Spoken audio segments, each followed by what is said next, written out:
Baylor's Robert Griffin III is on a tear this season. Through 3 games, he's completed over 85% of his passes with 13 touchdowns. Is the RG3 an early favorite for the Heisman? Lewis? Yes, he is. We have not seen these kinds of numbers from a quarterback since Chase Daniel was operating Coach Pinkel's spread offense at Missouri back in 2008.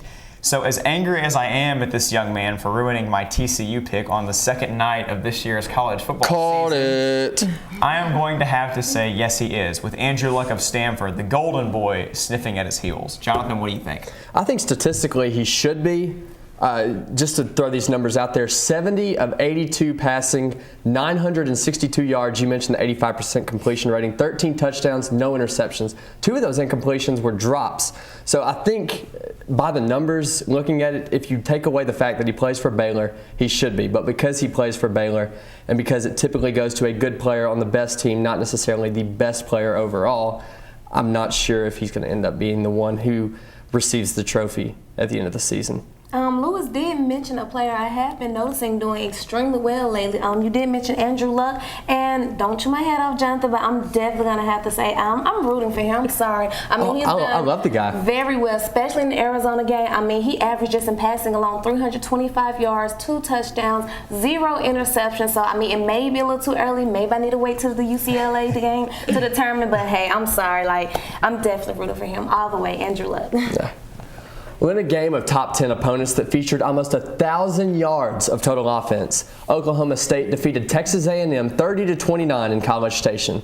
Do you guys think Oklahoma State can challenge Oklahoma in the Big 12 this year? And Lewis, I'm going to turn this one over to you because I remember you on the first show saying that Oklahoma State was going to beat Oklahoma this year. I have to admit, I was being pretty bold back then, but this game makes me feel a lot better about my pick than I did before. Whedon is playing brilliantly right now, and who knows, he may get an invitation to New York for the Heisman ceremony at the end of the season.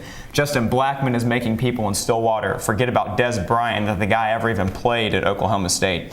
And not only that, but how sweet is this to defeat a Texas A&M team that said they were going to walk out of the SEC, and now Oklahoma State can just kiss them goodbye.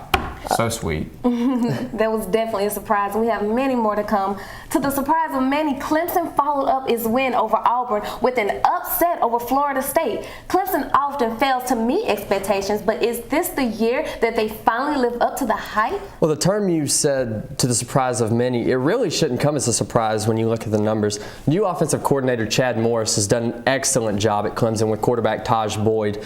And you look at it, he took a Tulsa team that in 2009 went 5-7, had them in the top 5 nationally in total offense in 2010. And just a little fun fact, Coach Texas quarterback Garrett Gilbert in high school to Gatorade National Player of the Year. He's doing the same with Boyd now.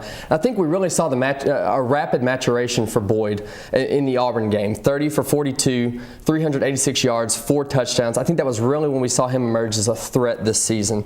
On the season, 13 touchdowns, 2 interceptions. And with people like Andre Ellington, who's averaging 4.8 yards per carry, Mike Bellamy over 6 yards per carry, I think that, and with a freshman wide receiver, Sammy Watkins, I think Clemson really does have a good shot this season, but I think the true test will be this upcoming weekend against Virginia Tech, their first road game. If they can get past them, I like Clemson's chances to win the ACC. I don't know, Jonathan. I mean, you sure have done your research, but I'm surprised because when I think Clemson, I just don't think football. But this weekend will sure be a determinant to see if Clemson really is that powerhouse team that you're putting them so highly as. We'll see. I think Dabo Swinney is going to be one of the most fun coaches to watch of any in college football this year. Love the excitement he brings to the game. But as much excitement as we have here on the show today, that's all the time we have on this edition of the Sports Zone. Please join us again next week when we find out if Mississippi State got its first SEC victory. Plus, we'll tell you if LSU will take down Florida in a huge game in Baton Rouge. Please follow us on Twitter at MSU Sports Zone and feel free to leave any questions, comments, or topics you would like us to discuss. Also, if you've missed an episode, please go to our YouTube channel at youtube.com/MSU Sports Zone. Thank you for watching, and please join us again next week on the Sports Zone.